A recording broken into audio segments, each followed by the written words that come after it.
booster after chamber pressure is nominal.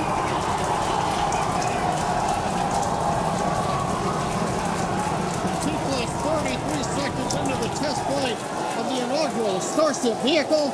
Tower cleared, we're into pitch over. Propulsion reports first stage engines nominal. What a sight from the ground cameras at Starbase. We're flying at twice the thrust of the Saturn V heading to space. Acquisition of signal, surface proceed.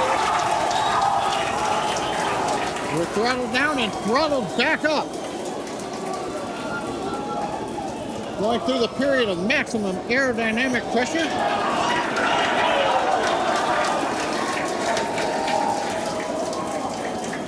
As the velocity increases, the density of the atmosphere is decreasing. Max Q. Lessening stress on the vehicle. The call out, max Q now.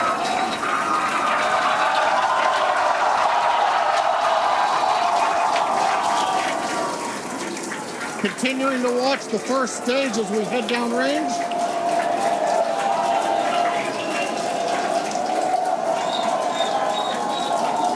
"100 seconds into flight.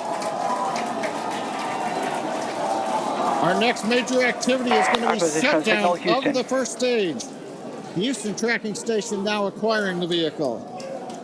With shutdown, we will get separation of Starship from Super Heavy and ignition of the Starship engines. When Starship separates, we light up 6 engines in a staggered sequence. If all goes well, those 6 engines will burn for almost 6.5 minutes. Onboard view from Starship.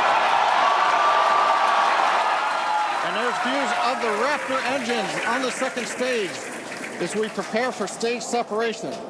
Now, after stage separation, the first stage will flip and begin a boost back maneuver for landing in the Gulf.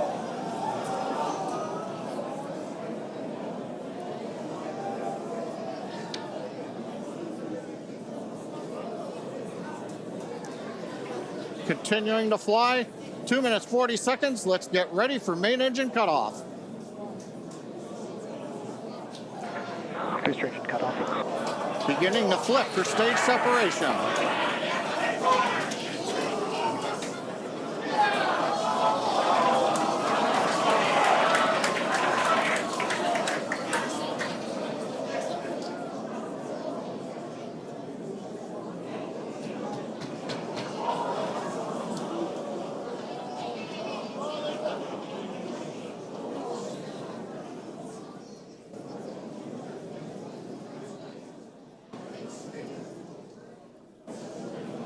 As of right now, we are awaiting stage separation,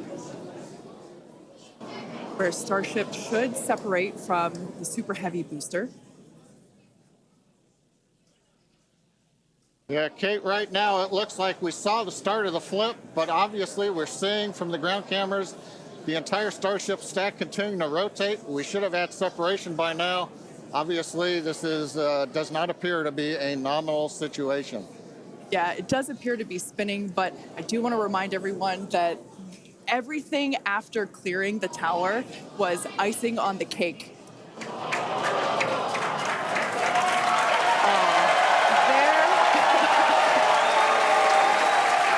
there, as you saw, as we promised, an exciting end to the Starship inaugural integrated test flight.